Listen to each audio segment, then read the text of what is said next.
All right, we've got Adrian Martinez here. We'll have about 5, 6 minutes here with Adrian before Coach gets here, and then Matt Farniak we will either get after Coach or we'll put him with tomorrow's group. So, first question for Adrian from the Columbus Dispatch, Bill Rabinowitz. Yes, Adrian. First of all, what are your thoughts on having to open up at Ohio State? Nebraska and Ohio State were probably the two programs, along with Iowa, that were most vocal about trying to get the season reinstated. Just curious what your thoughts are on opening in Columbus. Yeah, I'm excited. Getting to play Ohio State week 1. I know our guys are excited. Our coaches, this program, we fought to play. So we're excited to play. Is what it is as far as the schedule dealt. I think we're excited and we're prepared. And what are your thoughts on playing in an empty stadium? Obviously, you're used to the Horseshoe being a little different. It'll be bizarre, most definitely. But we've practiced, and I know other teams around the Big Ten have as well, in empty stadiums. I'm sure it'll be a little bit of an adjustment at first during that game, but we'll be ready to go either way. I think if you need any more excitement or ready to play in that game in that stadium, I don't think it matters if the fans are there or not. Guys are going to be ready to play. Thank you. Lincoln Journal-Star, Parker Gabriel. Hey, Adrian. Saw a little clip online of you talking to the team after the captains were announced. I guess, what was that like to be named a captain for the second straight year? And then also, what is it like now to be into an actual game week and within a few days of taking the field? I'm honored. It's always a great honor to be voted by your teammates as a captain. It means a lot to me, and I'm going to continue being the leader that I know I can be and be there for those guys. And then all I could say is finally. I'm sure you heard it in that speech I gave there, but our guys are ready. We've been practicing for a while and doing different things, obviously, and we're ready to finally get to play. I can't believe we haven't played a game yet already. It's already been so bizarre, and to finally be in a game week, we're excited for it.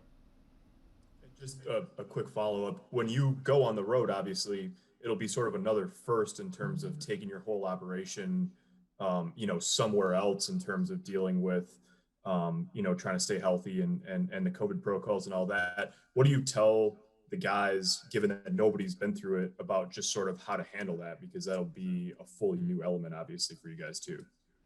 Yeah, there's no doubt there will be some adjustments, but like you said, it's going to be up to our leaders, myself, the coaches, to make sure those young guys, some guys who aren't as experienced on the road, get them adjusted and get them on the same page. I think, fortunately, not too much of our road schedule stuff will change as far as our habits. To my knowledge right now, obviously there's going to be testing and different things like that, but I know our guys are going to adapt. We've had to adapt for a while now. The whole country has, so we'll be ready to go. CBS Sports, Dennis Dodd. Yeah, Adrian, you mentioned it. You said we fought to play. What impact do you think Nebraska and the Nebraska players and Nebraska coaches had on getting to this day? And also maybe even in the Pac-12, where a letter from the USC players is being credited with getting them going. I would say there have been several players and coaches and programs that have had a good amount of significance and influence in this movement. I would say Nebraska was definitely one of the first and one of the focal points in this movement, and I really applaud our program and our leadership.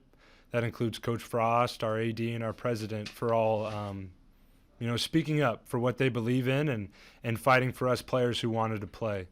I'd say they played an important role, but they weren't the only ones. Husker Online, Sean Callahan. Yeah, Adrian, a depth chart didn't come out today, but do you expect to be the starting quarterback at Ohio State right now? I do right now, yes. But again, this is up to the coaches. And that's really where I'm going to leave it. You know, it's not really my place to speak on that, but I'm feeling good about where I'm at, and I'm going to continue preparing that way.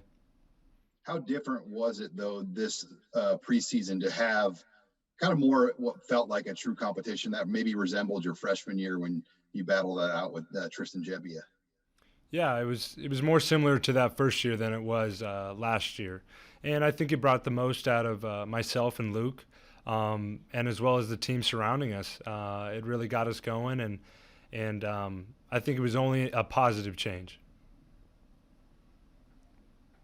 Time for one, maybe two more for Adrian. Dan Hope, 11warriors.com. Hey, Adrian, just what's it been like preparing for this Ohio State defense without having any film from this year to go off?